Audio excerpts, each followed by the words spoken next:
ॐ कं करोति वाचालं पङ्गुं लङ्घयते गिरिं यत्कृपातमहं वन्दे परिमानन्दमाधवम्। गुरुर्ब्रह्मा गुरुर्विष्णु गुरुर्देवो महेश्वरा गुरु साक्षात् परं ब्रह्म तस्मै श्री गुरुवे नमः। सर्वे भवन्तु सुखिनः, सर्वे सन्तु निरामया, सर्वे भद्राणि पश्यन्तु मा कश्चित् दुःखभाग् भवेत्। कर्पूरगौरं करुणावतारं संसारसारं भुजगेन्द्रहारं सदा वसन्तं हृदयारविन्दे भवं भवानी सहितं नमामि। ओम शांति।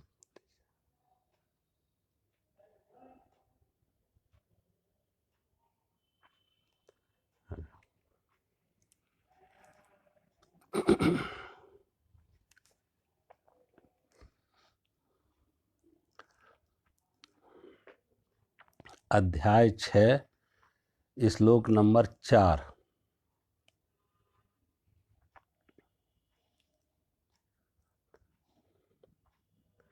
यदा इंद्रियार्थेषु न स्वकर्म न कर्म संसज्जते सर्वसंकल्प सन्यासी योगारूढ़स्तदोच्यते। भगवान कहते जिस काल में न तो इंद्रियों के भोगों में और न ही कर्मों में ही आसक्त होता है, ना तो इंद्रियों के भोगों में और ना ही कर्मों में ही आसक्त होता, उस काल में सर्व संकल्पों का त्यागी पुरुष योगारूढ़ हो जाता है। जिस काल में ना तो इंद्रियों के भोगों में और ना कर्मों में ही आसक्त होता है, उस काल में सर्व संकल्पों का त्यागी पुरुष योगारूढ़ हो जाता है।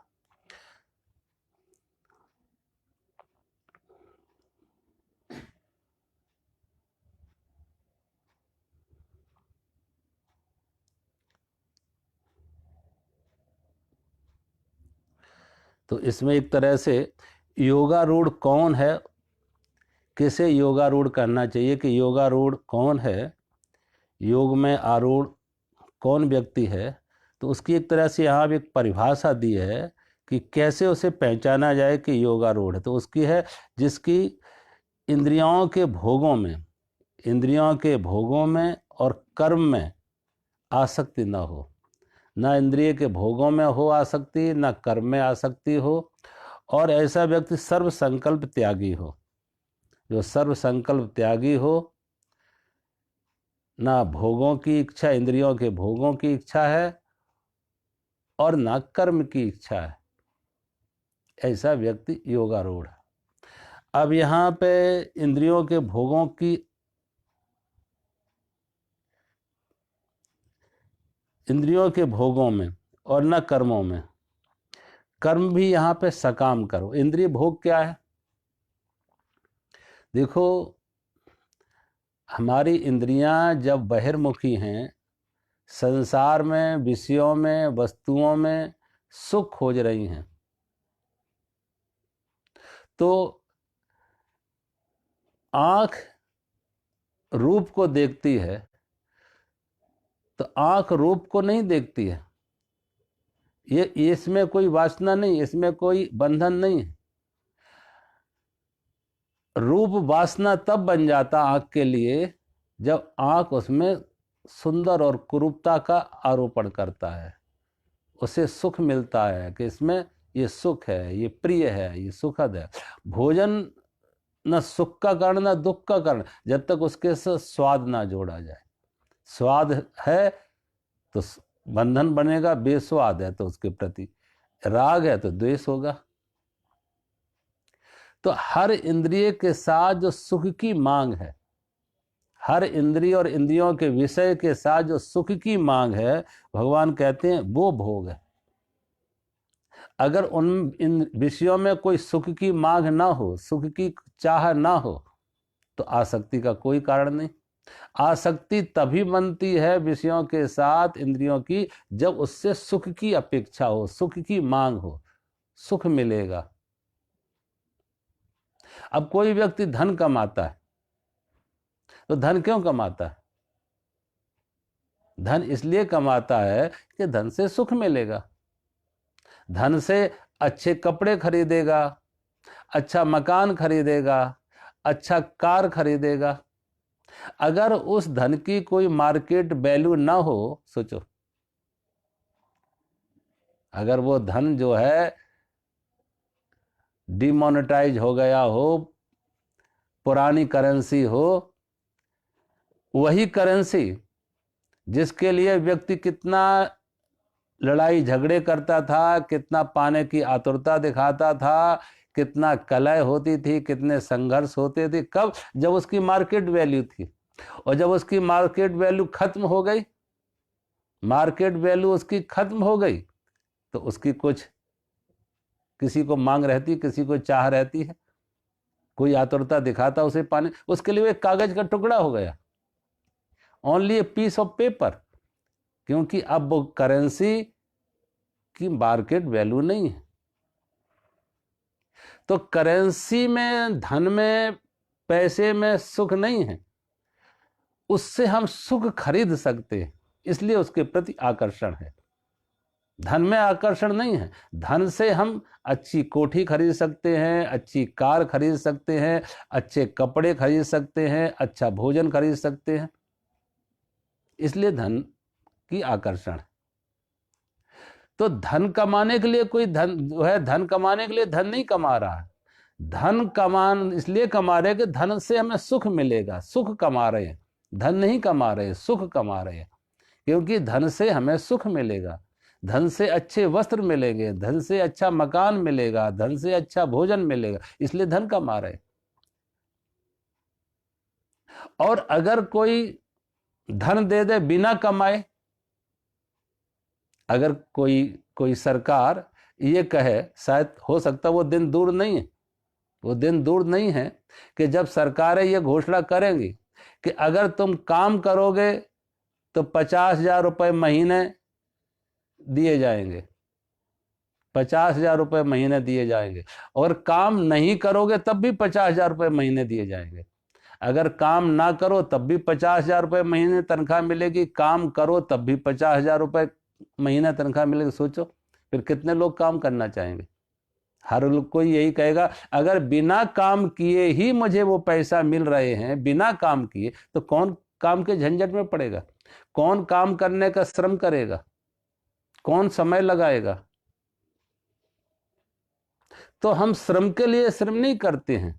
श्रम से हमें धन मिलेगा, धन से हमें सुख मिलेगा, सुविधा मिलेगी। तो श्रम उसी दिन गिर जाएगा जिस दिन सुख की मांग गिर गई। सुख धन उसी दिन, श्रम उसी दिन खत्म हो जाएगा जिस दिन सुख की मांग, और सुख की मांग उसी दिन खत्म हो जाएगी, ये धन की मांग भी उसी दिन खत्म हो जाएगी जिस दिन ये समझ में आए कि सुख धन में नहीं है, सुख धन में नहीं है। पैसे से बिस्तर खरीदा जाएगा, नींद नहीं खरीदी जाएगी। पैसे से सुविधा खरीदी जाएगी, शांति नहीं खरीदी जाएगी। जिन्होंने इस बात को समझ लिया, बुद्ध ने समझा, महावीर ने समझा, नानक कबीर ने समझ, जिन्होंने ये समझ लिया, उनकी धन की दौड़ बंद हो गई। उन्हें मालूम है कि धन से बिस्तर खरीदा जाता है, नींद नहीं खरीदी जाती। बंद कर देती, ये नहीं खा सकते, ये नहीं खा सकते, ये नहीं खा सकते। क्यों? उन्हें डायबिटीज भी है, मीठा नहीं खा सकते, उन्हें ब्लड प्रेशर भी है, तला हुआ नहीं खा सकते, हार्ट की तकलीफ भी है। अब ऐसे लोगों को देखो, पैसा है लेकिन रोटी कम खाते, दवाइयां ज्यादा। सुख है? तो पैसे के लिए कोई पैसा नहीं कमाता, श्रम के लिए कोई श्रम नहीं करता। श्रम से पैसा मिलेगा और पैसे से सुख मिलेगा। और जिस दिन ये समझ आ जाती है कि सुख बाहर नहीं है, बाहर सुविधा मिलती है, शांति नहीं मिलती है। और सुख सुविधा में नहीं है, सुख शांति में। सुख जो है वो स्टेट ऑफ माइंड, हमारे मन की अवस्था है। सुख शांति में है। इसलिए पिछले श्लोकों में भगवान ने कहा था अशांतस्य कुतः सुखम। जो अशांत है उसे सुख कहां? जो सुखी है या सुख, जो सुखी है वही शांत है, जो शांत है वो सुखी है। जब भी हम शांत होते तो सुखी होते हैं, जब सुखी होते तो शांत होते हैं, और जब हम दुखी होते तो अशांत होते हैं, और जब अशांत होते तो दुखी होते हैं। दोनों एक ही बात है।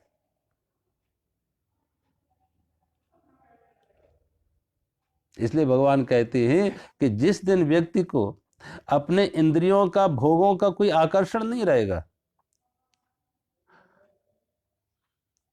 न इंद्रियों का, भोगों का कोई आसक्ति है और न कर्म की कोई आसक्ति है।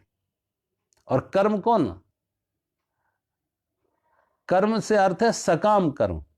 ऐसा व्यक्ति निष्काम कर्मयोगी कर्म तो करता रहेगा, लेकिन आसक्ति मुक्त होके, मांग मुक्त होके, चाह मुक्त होके, कामना मुक्त होके कर्म तो करता रहेगा। अब उसकी कोई मांग नहीं है, कोई भोग की इच्छा नहीं है, संसार के विषय वस्तु से कोई सुख भोग कुछ नहीं दे रहे, कोई तृप्ति नहीं दे रहे। तो ऐसा व्यक्ति भगवान कहते हैं, और जो व्यक्ति इंद्रियों के भोगों से और कर्मों से में आसक्त नहीं है, तो आसक्त कौन नहीं हो पाएगा? जिसने अब सुख अंदर खोज लिया हो। अभी मेरे मोबाइल पे किसी ने एक मैसेज भेजा था, वो मैसेज था कि lord Buddha left the palace in search of peace. Lord Buddha left the palace in search of peace, और नीचे की लाइन में लिखा था we are buddhus, we are all buddhus in search of palace at the cost of peace. भगवान बुद्ध ने महल छोड़ा था शांति के लिए, महल छोड़ा शांति के लिए, और हम शांति छोड़ रहे हैं महल के लिए। शांति छोड़े, शांति बाद में देखेंगे, बुढ़ापे में देखेंगे, और आगे देखें, पहले महल इकट्ठा ले लें। हमारी स्थिति वही है कि हम बिस्तर इकट्ठे कर रहे हैं, लेकिन नींद को पोस्टपोन कर रहे हैं, अभी नहीं और आगे। नींद को पोस्टपोन कर रहे हैं और बिस्तर इकट्ठे कर रहे हैं। भोजन को पोस्टपोन कर रहे हैं, अभी नहीं और आगे। भोजन को इकट्ठा कर रहे हैं, लेकिन भूख को पोस्टपोन कर रहे हैं, अभी नहीं, बाद में खाएंगे, बाद में खाएंगे, इकट्ठा कर लो पहले। ऐसे व्यक्ति भूख से अतृप्त होके ही, भूख से ही मौत का कारण बन जाते हैं। भोजन इकट्ठा करते हैं लेकिन भोग नहीं कर पाते, बिस्तर इकट्ठा करते हैं लेकिन नींद नहीं ले पाते, सुविधाएं संयोजते हैं लेकिन सुविधाओं के लिए समय नहीं है। मन को शांति चाहिए, और की मांग में आदमी दौड़ता रहता, आगे से भटकता रहता, आगे से आगे उसकी इच्छाएं बढ़ती चली जाती। तो भगवान कहते हैं जिस व्यक्ति ने समझ लिया, उसकी दौड़ बंद हो गई, वो ठहर गया, वो रुक गया, उसने देखा बाहर नहीं है, हमारे अंदर है। अब बाहर नहीं, हमारे अंदर, उसकी भोग की कोई कामना नहीं। आंख से रूप देखेगा लेकिन भोग नहीं है। भोग तब होता है, रूप भोग तब होता है जब उससे सुख मिले। भोजन भोग तब बनता है जब उससे सुख मिले। रूप हो, शब्द स्पर्श रूप रस गंध, 5 ज्ञानेंद्रिय, 5 उनके विषय। आंख से रूप, जीभ से स्वाद, नासिका से गंध, कान से शब्द, त्वचा से स्पर्श। ये भोग तब बनते हैं जब उससे सुख की मांग हो, सुख की अपेक्षा हो कि इससे सुख मिलेगा, इनसे तृप्ति मिलेगी।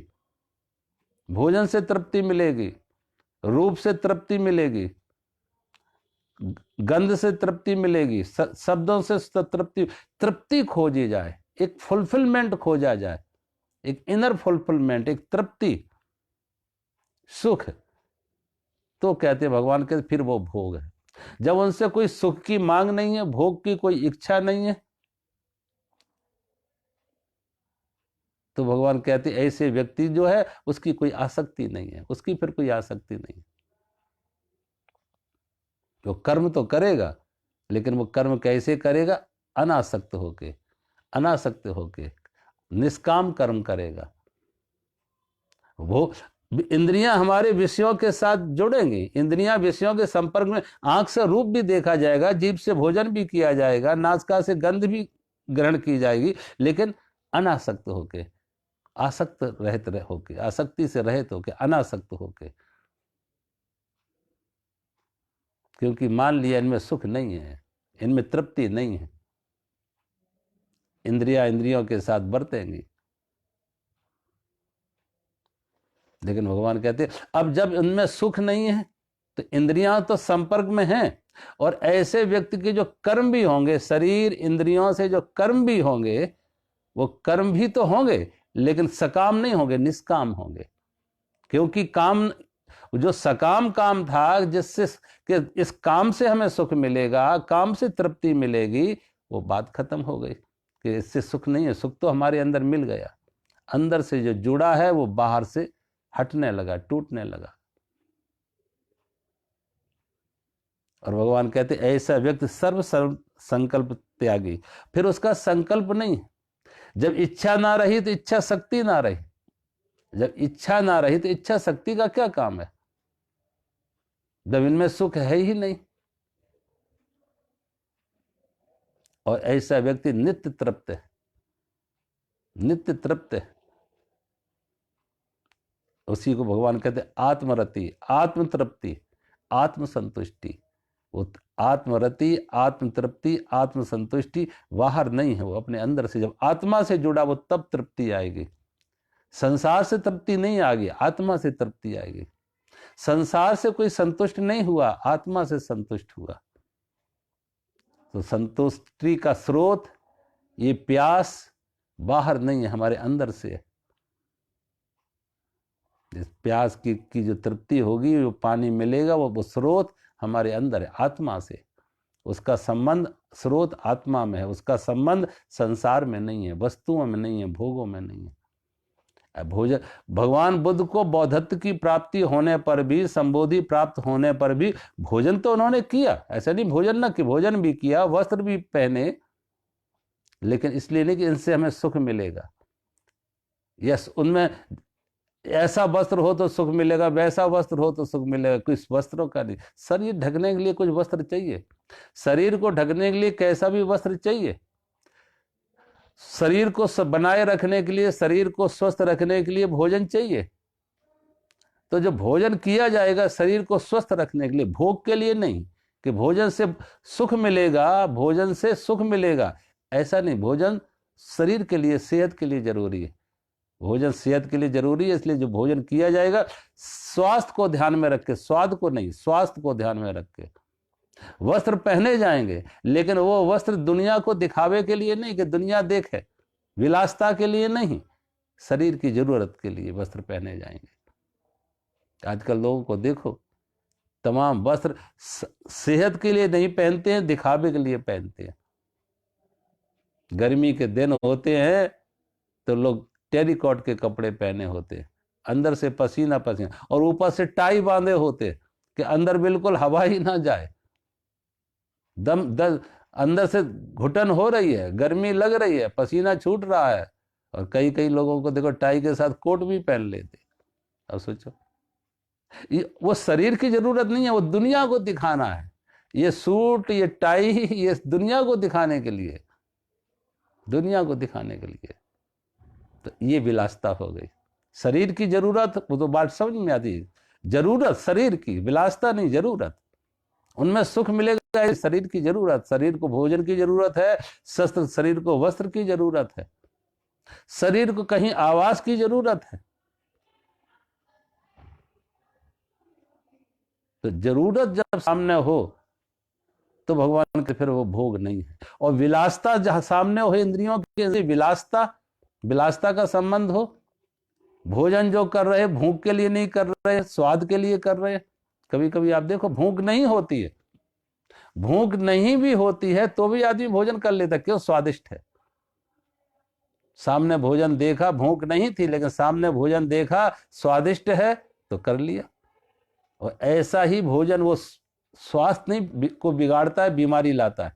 ऐसा भोजन जो बिना भूख के किया गया, बिना शरीर की जरूरत के किया गया, स्वाद में किया गया, वो बीमारी के कारण बनते हैं, वो बीमारी का कारण बनते हैं।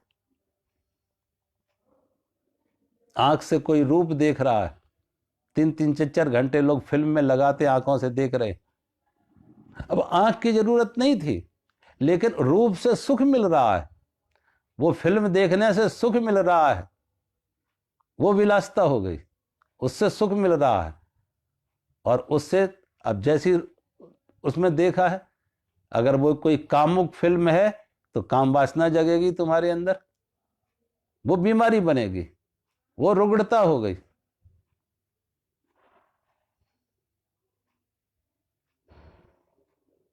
ऐसे ही भगवान कहते हैं कि शरीर की जरूरतें तो पूरी होती रहेंगी। एक ज्ञानी भी अपनी शरीर की जरूरतों को पूरा करता है, अज्ञानी भी अपनी जरूरतों को पूरा करता है। इसलिए कहते हैं ना कि योगी भी खाता है और भोगी भी खाता है। योगी खाता है जीने के लिए और भोगी जीता है खाने के लिए। यही दोनों में अंतर, खाते दोनों हैं। एक तो जीता है खाने के लिए, वो भोगी है, और एक खाता है जीने के लिए, वो योगी है।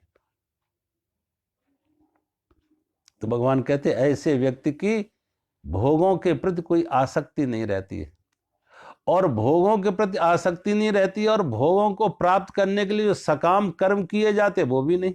उन भोगों को प्राप्त करने के लिए सकाम कामना की पूर्ति के लिए, कामना की पूर्ति के लिए जो सकाम कर्म किए गए, वो सकाम कर्मों के प्रति भी कोई आकर्षण नहीं। फिर उसके सकाम कर्म निष्काम कर्म हो जाते हैं।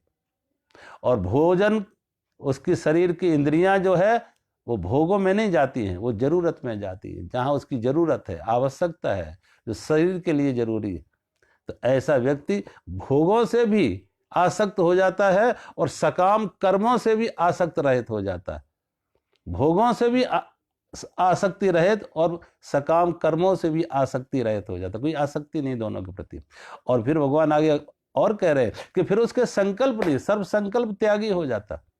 क्योंकि कामना थी, सकाम कर्म था, कोई कामना थी, तो कामना की पूर्ति के लिए, इच्छा की पूर्ति के लिए इच्छा शक्ति चाहिए। जब इच्छा ही नहीं तो इच्छा शक्ति किस काम की? जब काम ही नहीं है, कामना ही नहीं है, तो कामना की पूर्ति की शक्ति कहां लगेगी? इच्छा नहीं है तो इच्छा शक्ति की भी जरूरत नहीं, वो सर्व संकल्प त्यागी हो जाता है। उसका सभी तरह के संकल्प जो संसार की पाने की उसकी दौड़ थी, आतुरता थी, खत्म हो जाती है। अब संसार को पाने की कोई दौड़ नहीं रही, कोई आतुरता नहीं रही, कोई आपाधापी नहीं रही, कोई संघर्ष नहीं रहा। अब उसके जो व्यवहार होगा भी वो लोक कल्याण के लिए होगा। व्यवहार तो होगा लेकिन लोक कल्याण के लिए होगा, परमार्थ के लिए होगा, लोक मंगल के लिए होगा, सेवा के लिए होगा। क्योंकि अब वो उसको सभी में अपना ही रूप देख, आर्तवत सर्वभूतेषु, अपना ही रूप सब में दिख रहा है। सारा सृष्टि, सारा जीवन जगत उसे अपना ही रूप दिख रहा है कि सब अपने ही रूप हैं। आत्मबस सर्वभूतेषु, सारे प्राणी उसे अपनी ही आत्मा दिखती है। तो सबके उद्धार के लिए, सबके मंगल के लिए, सबके सुख के लिए, सबके प्रति शुभेच्छा व्यक्त करेगा।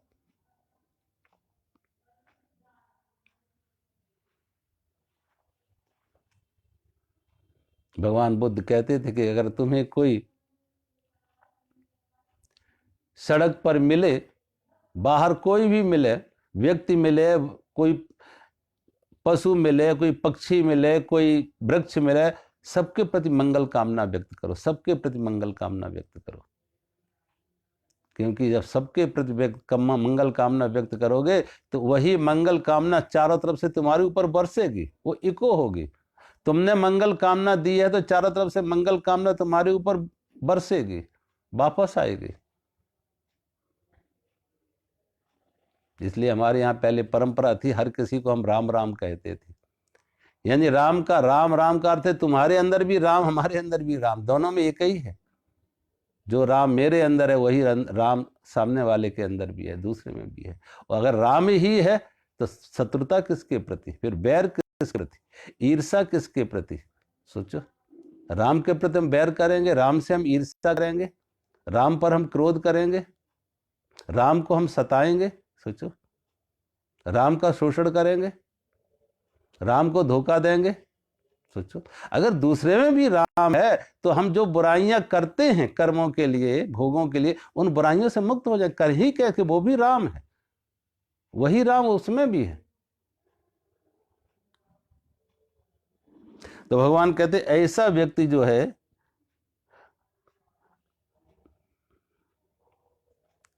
ऐसा व्यक्ति को भगवान कहते वही योगारूढ़ है, जिसने अपने इंद्रियों के भोगों को और कर्मों को भी आसक्त नहीं होता, न भोगों में आसक्त, इंद्रियों के भोगों में आसक्त है, न कर्मों में आसक्त है, और सभी सर्व संकल्पों का त्यागी है, उसे योगारूढ़ कहा है। अगले श्लोक में भगवान कह रहे हैं,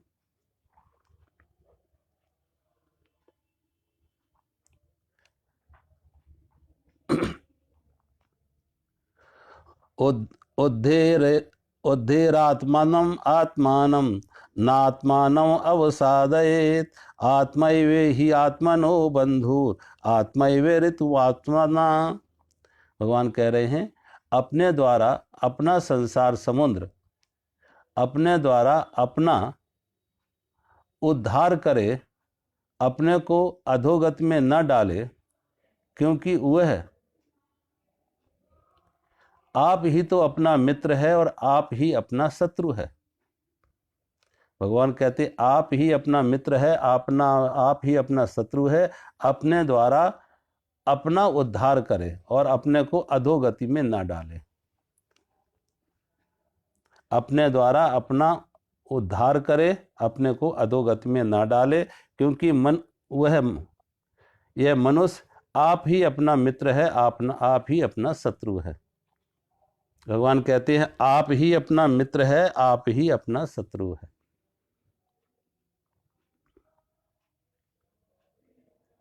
अब देखो,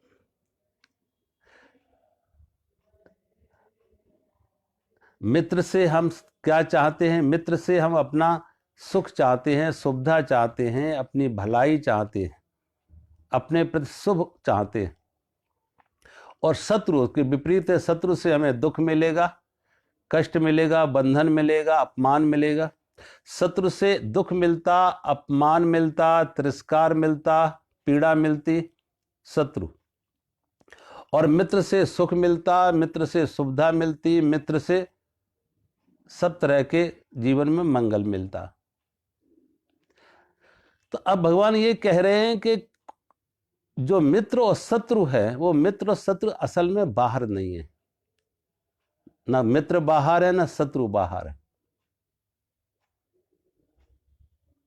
हम जो देते हैं वही वापस लौट। आप किसी खेत के पास जाएं और खेत ना मित्र है ना शत्रु है। खेत का अपना कोई निर्णय नहीं है कि वो आपको कौन सी फसल दे। जमीन का अपना कोई निर्णय नहीं है कि वो आम के फल आपको दे या बबूल के कीकर के कांटे दे, आम दे या नीम दे। जमीन का कोई निर्णय नहीं है। लेकिन जैसा हम बीज बोते हैं, जमीन वैसा फल ला देती है। हमने आम बोया तो आम के फल आ गए, हमने नीम बोया तो नीम के फल आ गए, हमने बबूल बोया, कीकर बोया तो कांटे आ गए। अब होता क्या है, व्यक्ति भूल जाता है संयोग से, या भूल जाता है, या भूलने की अनावश्यक झूठी चेष्टा करता है, भूलने का अपने को धोखा देता। क्योंकि कर्म आज किया, फल थोड़ा देर से आया। दोनों के बीच में एक अंतराल है, एक गैप है। बीज आज बोया और फल 2 साल 5 साल बाद आया, तो ये भूल ही बैठा कि वो बीज हमने ही डाला था। आम का बीज बोया था तो आम आ गया, और नीम का बीज बोया था नीम आ गया, बबूल का कीकर का बीज बोया था बबूल आ गए, कांटे आ गए। हम भूल जाते, हम सोचते हैं हम तो अच्छा किया था, हमने तो आम बोए, लेकिन किसी और ने हमारे आम को नीम बना दिया। कोई किसी के आम को नीम नहीं बनाता। कुदरत से ये भूल कभी नहीं होती है, परमात्मा से भूल कभी नहीं होती है। लेकिन हम भूले हुए, इसलिए हम जो चाहते हैं अपने लिए हम जो चाहते हैं अपने लिए वही दूसरों को दें। जीसस क्राइस्ट ने भी ये लिखा, और हमारे गीता में भी वही आता कि जो हम दूसरों से चाहते हैं वही हम दूसरों को दें। हम अगर दूसरों से सुख चाहते हैं तो दूसरों को सुख दें। हम दूसरों को मान चाहते हैं कि दूसरे हमें मान दें, तो हम दूसरों को मान दें। हम दूसरों को सहयोग कर चाहते हैं कि लोग हमें सहयोग करें, तो हम दूसरों को सहयोग। जो हम स्वयं अपने लिए चाहते हैं दूसरों से, जो हम अपने लिए चाहते हैं दूसरों से, वही हम दूसरों को भी दें। जो हम दूसरों को देंगे वही कई गुना वापस लौटेगा। ये सारी दुनिया, सारी सृष्टि, सारा जीवन जगत एक इको की तरह है। जैसी हम ध्वनि करते हैं वैसी प्रतिध्वनियां वापस लौटती हैं। जैसा हम आवाज निकालते हैं तो वैसी ही आवाजें वापस आती हैं। हम गाली निकालेंगे तो गाली की प्रतिध्वनियां होंगी, इको होगी। और हम किसी को आशीर्वाद दें, शुभ बोले, शुभ वचन बोले, तो उस आशीर्वाद की वर्षा होगी, वो वापस लौटेगा, उसकी प्रतिध्वनियां होंगी। इसलिए भगवान कहते हैं सवाल यह है कि आप दूसरों को क्या दे रहे हैं। अगर आप दूसरों को शुभ दे रहे हैं तो शुभ वापस लौटेगा, आप अपने मित्र हो गए।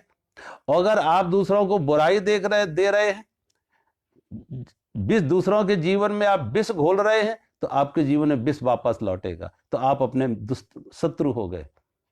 मित्र वो है जो दूसरों को जीवन में अमृत घोल रहा है, सुख दे रहा है, सम्मान दे रहा है, उसे वही अमृत, वही सुख, वही सम्मान वापस लौट रहा है, वो अपना मित्र है। लेकिन जो अज्ञानतावश दूसरों को दुख दे रहा है, दूसरों के जीवन में विष घोल रहा है, उसके जीवन में वही विष वापस लौट रहा है, वही दुख वापस लौट रहे, वो अपना शत्रु हो गया। हम जो चाहते हैं हमारे चाहने से हमें नहीं मिलता कि हम जो चाहते हैं। सोचो, हम चाहते हैं दिल्ली जाना, हम चाहते हैं दिल्ली जाने का, लेकिन रास्ता हमने ले लिया आगरा की तरफ का। जाना चाहते दिल्ली, रास्ता पकड़ लिया आगरा का, तो दिल्ली से दूर होते गए। अब चाह हमारे अच्छी थी, लेकिन चाह हमें कहीं नहीं पहुंचाएगी, हमारा रास्ता हमें पहुंचाएगा। हमारी चाह मंजिल से नहीं जुड़ी है, रास्ता मंजिल से जुड़ा है। चाह हमारी नेक थी, लेकिन हमने रास्ता गलत पकड़ लिया, तो गलत रास्ते पर दूर निकलते गए अपने लक्ष्य से, अपनी मंजिल से। बहुत बार ऐसा ही होता है, चाह हमारी नेक होती है, शुभ की होती है, लेकिन हमारे कर्म बुराई के होते हैं, हमारे कर्म बुराई के होते हैं। रास्ता हमने बुराई का पकड़ा तो दूर होते जाते हैं, लक्ष्य से दूर हो जाते हैं, सुख से दूर होते जाते हैं, आनंद से दूर होते जाते हैं, परमात्मा से दूर होते जाते हैं। चाहते हम सुख हैं, लेकिन दे रहे हैं दुख दूसरों को। खुद सुख चाह रहे हैं, दूसरों को दुख दे रहे। खुद मान चाह रहे, दूसरों को अपमान दे रहे। खुद सुविधा चाह रहे, दूसरों को असुविधा दे रहे। खुद दूसरों से हम सहयोग चाह रहे, दूसरों के साथ हम सहयोग नहीं कर रहे, असहयोग कर रहे। तो तुम्हारी चाह से कुछ मिलने वाला नहीं। तुम कर क्या रहे हो? तुम चाह रहे हो आम आए, लेकिन बीज डाल रहे हो नीम का। चाह रहे हो आम और बीज डाल रहे हो नीम का। तो तुम्हारी चाह से आम नहीं आएंगे। तुम कर क्या रहे हो? बीज क्या डाल रहे हो? आम का डाल रहे हो, नीम का डाल रहे हो, कीकर का, बमूल का डाल रहे हो। अगर बमूल का बीज बोया तो कांटे आएंगे, और आम का बीज डाला तो आम आएंगे, लेकिन चाह से नहीं आया। तुमने आम बीज बोया बमूल का और चाह रहे हो आम, तुम्हारी चाह से कुछ नहीं होगा, चाहने से कुछ होता। ऐसे ही भगवान कहते हैं व्यक्ति स्वयं में अपना मित्र है, स्वयं में अपना शत्रु है। कोई आदमी दुख चाहता नहीं है, कोई आदमी दुख चाहता नहीं है, लेकिन दुख आते हैं। चाहता कोई दुख नहीं है, कोई नहीं संसार में चाहता कि दुख मिले, कोई नहीं चाहता अपमान मिले, लेकिन वो दुख आते क्यों है कि हमने दुख के बीज बोए हैं पहले। वो अपमान आया क्यों? हमने अपमान के बीज बोए हैं पहले। कोई भगवान बुद्ध का एक शिष्य मोगलायन, भगवान शिष्य का एक बुद्ध शिष्य मोगलायन बौद्ध भिक्षुओं के साथ जा रहा था, और जब जा रहा था तो उसके पैर में एक पत्थर लगा। उसके पैर में पत्थर लगा, नाखून टूटा, पैर से खून निकला। और जब पैर से खून निकला तो आकाश की तरफ हाथ उठा के धन्यवाद देने लगा। आकाश की तरफ हाथ उठा के धन्यवाद देने लगा, आभार व्यक्त करने लगा, धन्यवाद देने लगा। लोगों ने देखा, जो उसके साथ में थे उन सब ने देखा, इस क्या हो गया इसको? ये आकाश की तरफ किस बात का किसको धन्यवाद दे रहा है? ये आकाश की तरफ हाथ उठा के किसको किस बात के लिए धन्यवाद दे रहा। जब वो उसने अपने उस भाव से नीचे आया तो उससे पूछा आप किसको धन्यवाद दे रहे थे, तो उसने कहा मैं परमात्मा को धन्यवाद दे रहा था। किस बात के लिए?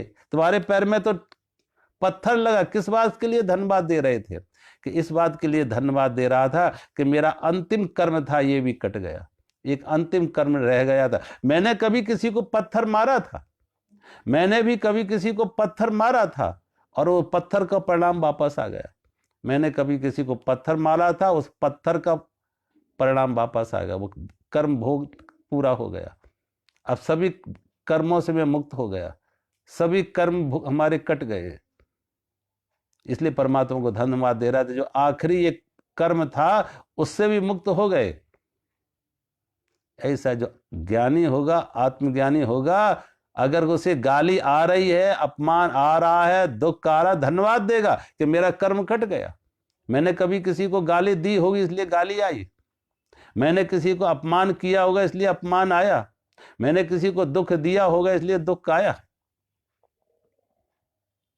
और हमारे शास्त्र संत ज्ञान गुरु तो यहां तक कहते हैं कि यह जरूरी नहीं है कि आप किसे दे रहे, क्या दे रहे, किसको दे रहे।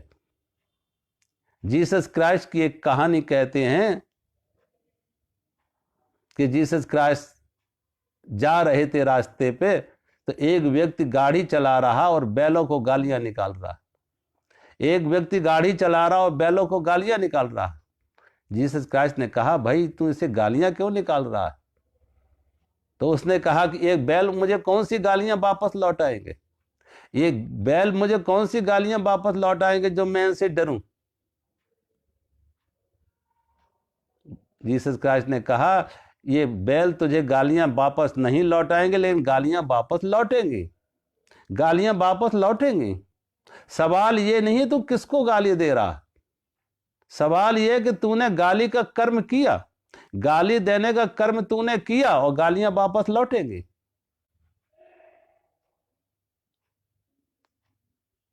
अब बैल गालियां वापस लौटा नहीं सकेंगे इसलिए वो कह रहा हम गालियां दे रहे। ऐसी स्थिति आप देखो, किसी व्यक्ति को जब हम कमजोर समझते हैं, किसी व्यक्ति को कमजोर समझते हैं तो व्यक्ति अपना गुस्सा उस पर निकालता है, उसको गालियां भी निकालेगा, अपना गुस्सा भी निकालेगा उस पर, क्योंकि वो कमजोर है। अब वो बात ठीक है, वो जवाब नहीं देगा, वो जवाब नहीं देगा, वो गालियां वापस नहीं लौटाएगा, लेकिन वो गालियां वापस आएंगी, वो गालियां वापस आएंगी, वो क्रोध वापस आएगा, वो दुख वापस आएगा, वो अपमान वापस आएगा। इसलिए भगवान कहते हैं, इसलिए हमारे शास्त्र मनसा वाचा कर्मणा, मनसा वाचा कर्मणा, ये नहीं कि कर्म ही किया, वाणी से शरीर से कर्म किया वो भी वापस लौटेगा, वाणी से हमने कर्म किया वो भी वापस लौटेगा, और मन से भी किसी के प्रति बुरा सोचा वो भी वापस लौटेगा। क्योंकि कर्म का बीज जो है खाली शरीर की क्रिया से ही नहीं है, मन में भी बीज आया बुराई का तो भी वापस आएगा, तो भी कर्म हो गया। तुम शब्द अंदर गाली उठी, कह ना सके, अंदर गाली उठी किसी को, लेकिन कमजोर था, डर था, इसलिए दे ना सके, गाली तो अंदर उठी। तो भगवान कहते ऐसा व्यक्ति स्वयं में अपना मित्र, स्वयं में अपना शत्रु, जिसके अंदर गाली ना उठे। अगर गाली उठ रही है, गाली दे रहा है तो गालियां वापस आएंगी। किसी के साथ बुराई कर रहा है, बुराई का बीज बो रहा है तो बुराई वापस आएगी।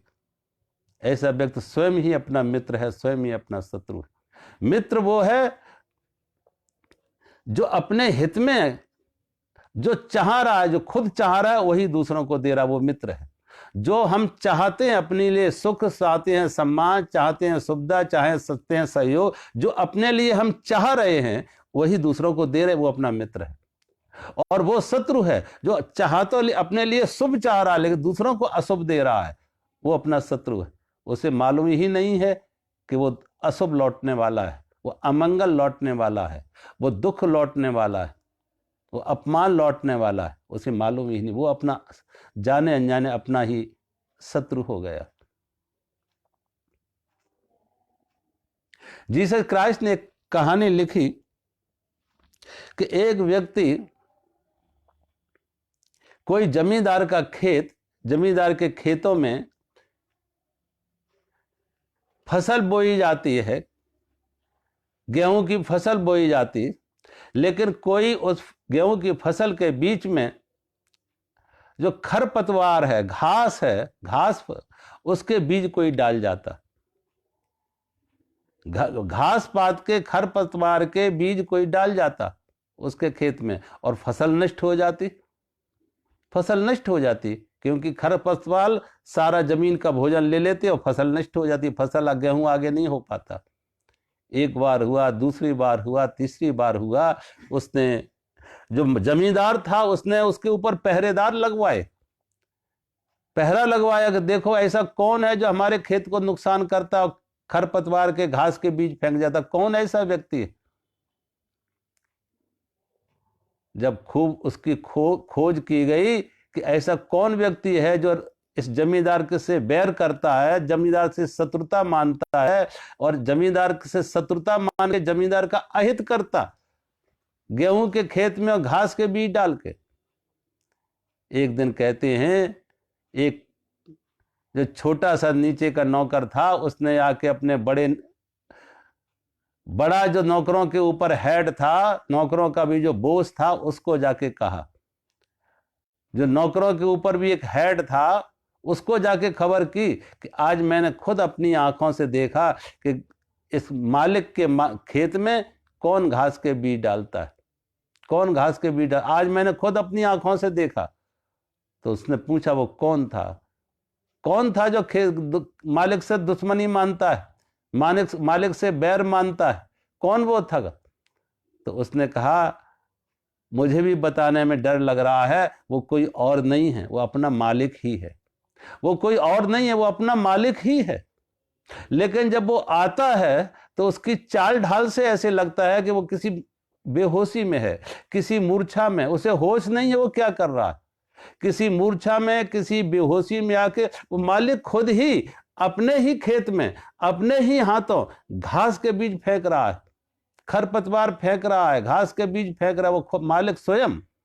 लेकिन जब वो आता है उसके आने से ही लगता है उसकी चाल ढाल से कि ये मूर्छा में, ये बेहोशी में, ये होश में नहीं है, ये क्या कर रहा है।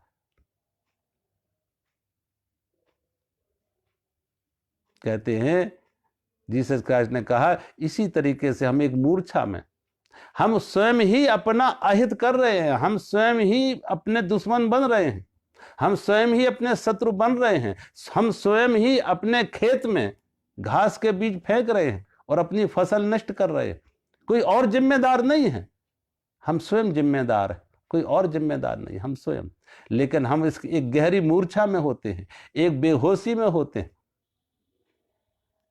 वो संसार का नशा, एक मूर्छा, एक बेहोशी, काम की, क्रोध की, लोभ की, मोह की, अहंकार की, ये इतनी मूर्छाएं हैं कि इन मूर्छाओं में हमें होश ही नहीं आ पाता है कि मैं जाग के अपने जीवन को कुछ कर सकूं। हमारे सारे व्यवहार एक मूर्छा में होते हैं, एक बेहोशी में होते हैं, एक गहरी तंद्रा छाई होती है, गहरी मूर्छा छाई होती है। और फिर हम रोते हैं कि ये ऐसा काम कहां से आया, ये व्यवहार कहां से। कितनी बार देखो हम अपनी वाणी से गलत शब्द बोल जाते हैं, बाद में पश्चाताप करते हैं।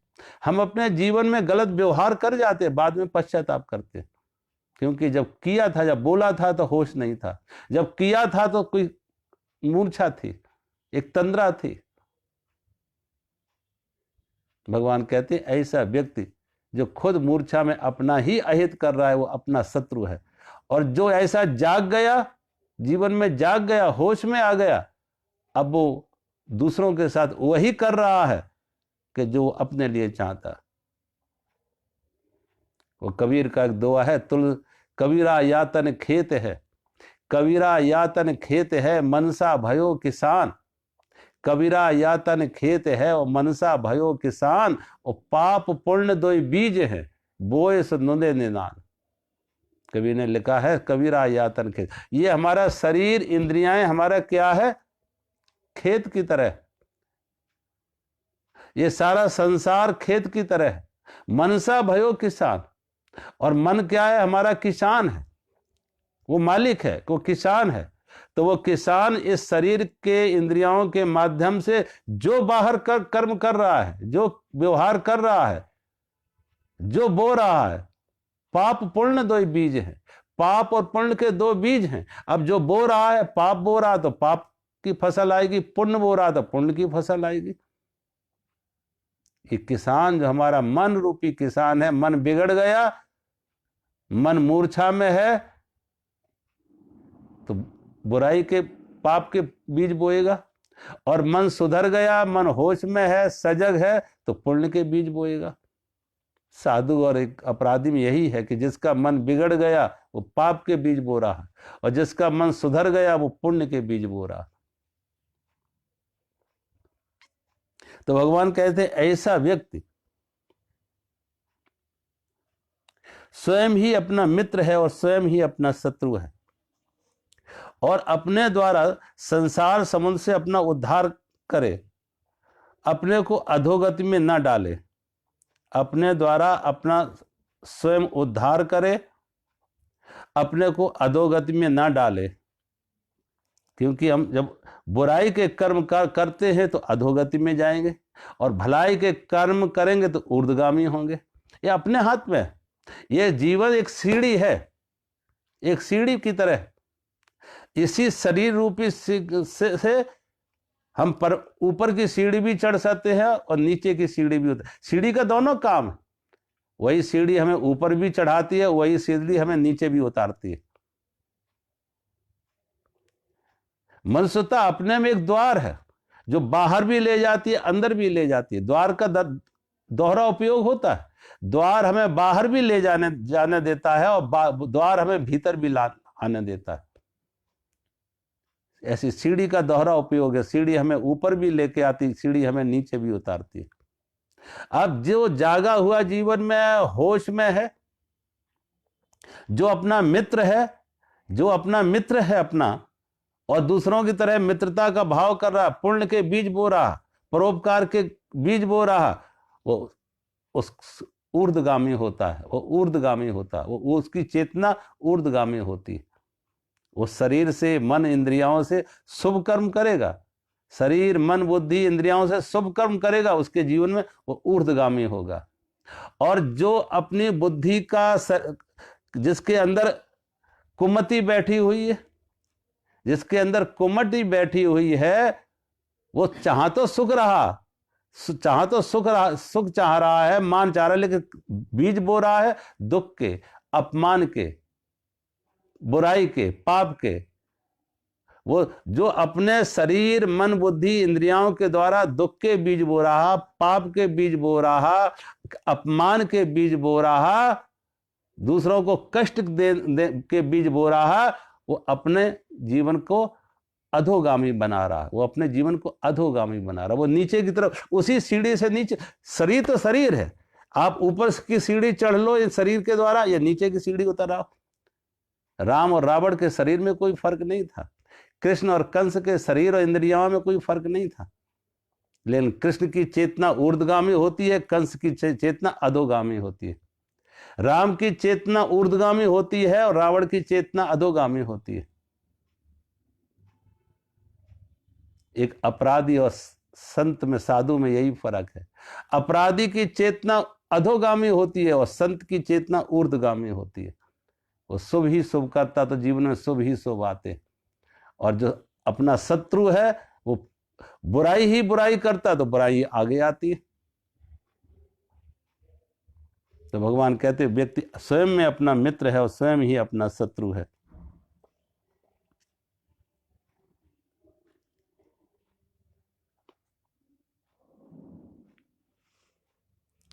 स्वयं ही अपना संसार में अपना उद्धार करता है और अधोगति में ना डाले। तो अधोगति में वही डालते हैं जो अपने मित्र शत्रु हो गए, अपने स्वयं के शत्रु हो गए। अगले श्लोक में भगवान कह रहे हैं, बंधुर आत्मान आत्मानस्य एनात्मेव आत्मनः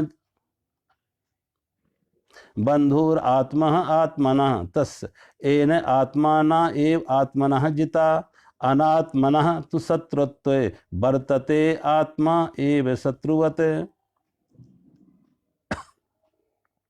भगवान कहते हैं जिस जीवात्मा के द्वारा मन और इंद्रियां सहित शरीर जीता हुआ, जिस जीवात्मा द्वारा मन और इंद्रियां सहित शरीर जीता हुआ है, उस जीवात्मा का तो वह आप ही मित्र है, और जिसके द्वारा मन इंद्रियां सहित शरीर नहीं जीता गया, वो स्वयं ही अपना शत्रु के सदृश है। अब भगवान इस श्लोक में यही बताया कि कौन मित्र है, मित्रता क्या है, शत्रुता क्या है। मित्रता क्या है और शत्रुता क्या है। तो भगवान कहते हैं जिस व्यक्ति को, जिस जीवात्मा के द्वारा मन और इंद्रियां सहित शरीर जीता हुआ है, वह जीवात्मा आप ही अपना मित्र है। जिसने अपने शरीर मन बुद्धि इंद्रियों को जीता है वो मित्र है। जिसने अपने मन बुद्धि इंद्रियों का जो गुलाम है वो अपना शत्रु है। देखो कई जगह ये उदाहरण दिया है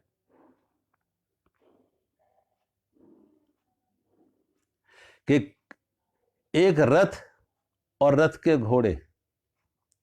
अब अगर रथ के घोड़े अगर जंगली हैं, अनट्रेंड हैं, प्रशिक्षित नहीं है, अप्रशिक्षित हैं, अनट्रेंड हैं, जंगली हैं, तो वो घोड़े अपने मनमानी ढंग से लेके जाएंगे। या घोड़े लगा दिए, लगाम नहीं है और वो कोई सारथी भी नहीं है, ना घोड़ों के ऊपर लगाम भी नहीं है और लगाम किसी सारथी के हाथ में भी नहीं है, तो घोड़े मनमाने ढंग से अपने इधर उधर लेके जाएंगे। अगर उन्हीं घोड़ों के ऊपर लगाम है, वो लगाम किसी सारथी के हाथ में है, तो अपने गंतव्य पे लेके जाएगा, मंजिल पे लेके जाएगा उस रथ को। ऐसे ही भगवान कहते हैं हमारे ये जो शरीर है, पंच ज्ञानेंद्रिय है, ये 5 घोड़े, पंच ज्ञानेंद्रिय हैं, ये 5 घोड़े हैं। ये शरीर है रथ, ये शरीर रथ के 5 घोड़े क्या है? ये 5 ज्ञानेंद्रिय हमारे 5 घोड़े हैं। और सारथी क्या है? हमारी बुद्धि सारथी है और मन की लगाम है। मन की लगाम उन पर लगी हुई है और बुद्धि है सारथी। अगर बुद्धि हमारी सुधरी हुई है तो हम सही मार्ग पर लेके जाएंगे उनको। और बुद्धि ही बिगड़ी हुई है, बुद्धि ही विक्षिप्त है, मन बिगड़ा हुआ है, बुद्धि बिगड़ी हुई है, तो ये इंद्रियां अपने ढंग से व्यवहार करेंगी। इसलिए मन बुद्धि के पीछे जो हमारी मन बुद्धि है, विवेक है, वो जागृत हो। जितना विवेक हमारा जागृत होगा, सजग होगा, होश में आएगा, उतने ही हमारे शरीर के द्वारा, इंद्रियों के द्वारा शुभ कर्म होंगे, अशुभ कर्म नहीं होंगे, शुभ कर्म होंगे।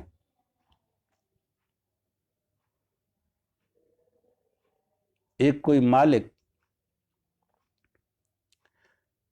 बाहर गया हुआ है, एक कोई मालिक बाहर गया हुआ है, कोई बाहर से आके पूछता है कि मालिक कौन है? तो हर नौकर अपने को मालिक कहता है, हर नौकर अपने को मालिक कहता है कि मैं मालिक हूं।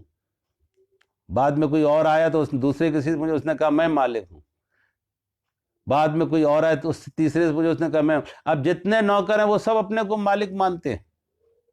अब मालिक सब मानते हैं और उसका दुरुपयोग कर रहे हैं, मकान का, सुविधाओं का, साधनों का दुरुपयोग कर रहे हैं कि सब अपने को मालिक मान बैठे, और उसकी हिफाजत कोई नहीं कर रहा है। उसके मकान की, उसकी वस्तुओं की हिफाजत कोई नहीं कर रहा है। सब अपने को मालिक मान बैठे हैं और उसका दुरुपयोग कर रहे हैं। लेकिन जब वो मालिक वापस घर में आया, तो नौकरों को अपनी हैसियत मालूम हो गई कि मैं तो नौकर हूं, और सब अपने अपने काम में अपने अपनी जगह व्यवस्थित हो गए। ये नौकर तभी तक मालिक हो पाते हैं जब तक मालिक सोया हुआ हो। जब तक ये मालिक सोया हुआ है, मालिक मूर्छा में है, मालिक बेहोश है, तो हर नौकर मालिक हो जाएगा। हमारी हर ज्ञानेंद्रिय मालिक हो जाएंगी, इंद्रियां ये मालिक हो जाएंगी, अगर इसके पीछे मालिक जागा हुआ ना हो, मालिक होश में ना हो। तो भगवान कहते हैं ऐसा व्यक्ति जो अंदर से जागा हुआ है, एक ज्ञानी और अज्ञानी में यही फर्क है, ज्ञानी भी सब तरह के व्यवहार करता है, जैसे अज्ञानी करता है वैसे ज्ञानी भी वही व्यवहार करता है, लेकिन एक होश में करता है, एक मूर्छा में करता है। एक जागा हुआ है, एक स्वप्न में है। साधु जागा हुआ है, ज्ञानी जागा हुआ है और अज्ञानी मूर्छा में। और अज्ञानी ने शरीर को ही सब कुछ मान लिया, ये शरीर इंद्रियों को ही सब कुछ मान लिया कि यही मैं हूं। इसलिए हमारे जो साधक ज्ञानी होते हैं वो बार बार कहते हैं कि शरीर को बार बार ये ना कहो ये मैं हूं। भूख लगे तो ये ना कहो मुझे भूख लगी, शरीर को भूख लगी।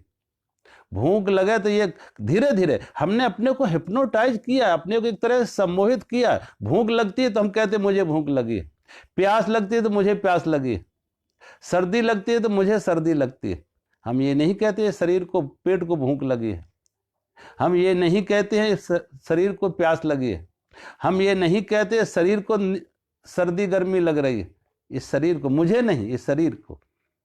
शरीर पर कुछ हो रहा है, मैं उसका साक्षी हूं। शरीर को गर्मी लग रही, मैं शरीर का साक्षी हूं। सर्दी लग रही, उसका मैं साक्षी हूं। भूख लग रही, उसका मैं साक्षी हूं। प्यास लग रही, उसका मैं साक्षी हूं। उस साक्षी को जरा इनसे अलग करो, वो तादाद तोड़ो। जो अपने को हमने सम्मोहित किया है, हिप्नोटाइज किया है शरीर और इंद्रियों के साथ जोड़ के, उसे डी हिप्नोटाइज करो, डी हिप्नोटाइज करो। और वो डी हिप्नोटाइज कैसे किया जाए, उस सम्मोहन को कैसे तोड़ा जाए? मैं का भाव तोड़ हटा दो उससे कि मैं शरीर हूं। मैं का भाव ये हटाओ। भूख लगी है तो शरीर को लगी है, नींद है तो शरीर को है, प्यास लगी है तो शरीर को है, गर्मी सर्दी है तो शरीर को है, शरीर को है। इंद्रियां, आंख नहीं देख पा रही तो आंख को नहीं देख पा रही। मैं अंधा नहीं हूं, आंख अंधी है।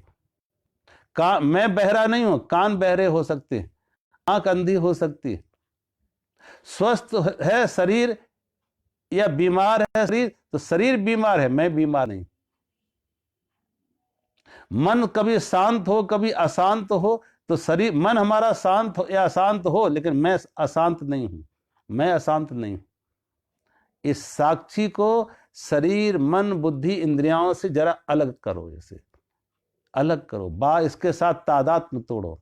और ये तादाद ज्यादा बड़ा तादाद बनाए हमारे कहने से, क्योंकि बचपन से हमने बार बार यही कहा, बीमार हुआ तो शरीर बीमार हुआ तो मैं बीमार हुआ, शरीर को भूख लगी तो मुझे भूख लगी, शरीर का अपमान हुआ तो मेरा अपमान हुआ, शरीर का सम्मान हुआ तो मेरा सम्मान हुआ। तो शरीर, आंख नहीं देख पा रही तो आंख, मैं आंख हूं, आंख मैं हूं, कान मैं हूं, नासिका मैं हूं, तो इंद्रियों के साथ जो हमने तादाद बनाया है, भगवान कहते हैं इसी से तुम्हारा जो है इनके साथ मालकियत नहीं हुई। मन जीता हुआ उसी को हो सकता है, शरीर मन बुद्धि इंद्रियों को वही जीत पाएगा जो इनका साक्षी हो जाए, इनसे अलग हो जाए, इनको हटे, इनसे अलग है, मैं इनसे अलग हूं। और भगवान कहते हैं जो मन और इंद्रियों सहित शरीर को जीता हुआ है वह जीवात्मा आप ही अपना मित्र है, वो आप ही अपना मित्र है। फिर वो भोजन इसलिए नहीं करेगा, शरीर कह रहा या जीव कह रही कि स्वादिष्ट भोजन खा लो, वो कहेगा नहीं। उसके पीछे साक्षी कहेगा कि खाना है नहीं खाना, वो साक्षी अलग, वो मालिक अलग।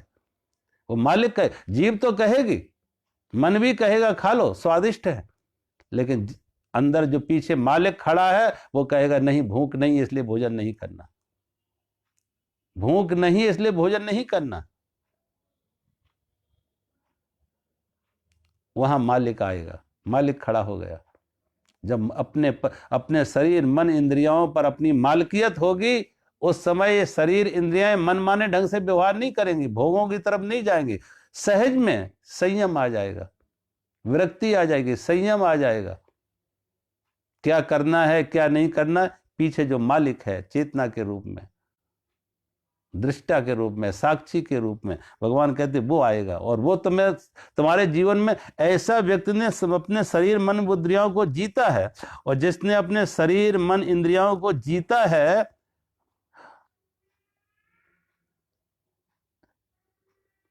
शरीर मन बुद्धि इंद्रियों को जीता है, भगवान कहते हैं वो अपने को अधोगति में अब नहीं डालता है।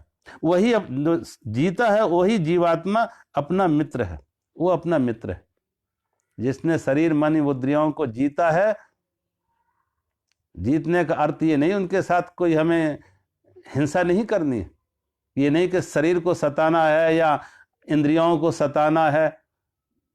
आंख रूप ना देखे तो आंख फोड़ लो, कान कोई बुरा गलत ना सुने तो कान फोड़ लो, कोई जीभ से कोई हमने अच्छा स्वाद ना, जीभ स्वाद ना बताओ इसलिए जीभ काट लो, ऐसा नहीं। शरीर के साथ हिंसा नहीं करना है। मालकियत सिर्फ जागरण में है, होश में है। होश जगे तो मालकियत आई, सिर्फ होश जगाना है, शरीर को सताना नहीं है। तमाम ना समझी में लोग शरीर को सताने में लग जाते हैं कि शरीर को सताओ, इसे भोजन ना दो, इसको सताओ, इसे भोजन की आसक्ति थी, भोजन की में सुख था तो अब भूखे रहो, तो दूसरी अति पर चले जाते हैं। पहले खाने की अति पर जाते थे, अब उपवास की अति पर चले जाते हैं।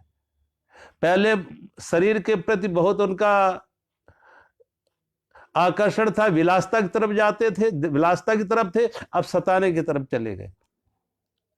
ये नहीं, भगवान कहते ये शरीर पर विजय नहीं, ये तो शरीर के साथ हिंसा है, ये तो क्रूरता है, ये तो कठोरता है। तो शरीर को सताना नहीं है, शरीर के प्रति हिंसा नहीं करना है, शरीर के प्रति जागना है, सिर्फ जागना है और साक्षी को अलग बनाना है। शरीर की मालकियत, साक्षी अलग खड़ा हो गया, और जो हमारे अंदर साक्षी है, चेतन है, वो अलग खड़ा हो गया, तो शरीर मन बुद्धियों पर हमारी विजय है, हमने उनको जीता है। और फिर हमारे ढंग से वो शरीर जो हमारी इंद्रियों के घोड़े हैं, क्योंकि सारथी जाग गया, सारथी होश में है और सारथी सबल है, अपने ढंग से उस रथ को लेकर पहुंचाएगा अपनी मंजिल पर। जो जीवन का मुकाम, जीवन की मंजिल, जीवन का जो गंतव्य है, इस शरीर और इंद्रियों के रथ को उस परमार्थ पर लेकर जाएगा। वो अपना मित्र है, उसके जीवन में सदा के लिए दुख खत्म हो गए। और जिसने अपने शरीर इंद्रियों को नहीं जीता है, इन सब का साक्षी नहीं बना है, अपने चेतन को उससे अलग नहीं किया है, वो उनका गुलाम है, वो अपना शत्रु है। भगवान कहते हैं जिसने जीता है वो मित्र है, और जो इनसे पराजित है, शरीर मन बुद्धियों का, इन इंद्रियों का जो गुलाम है, भगवान कहते वो अपना शत्रु है। तो आज यही हम विराम करते हैं। मेरा सभी को प्रणाम। हरि ओम।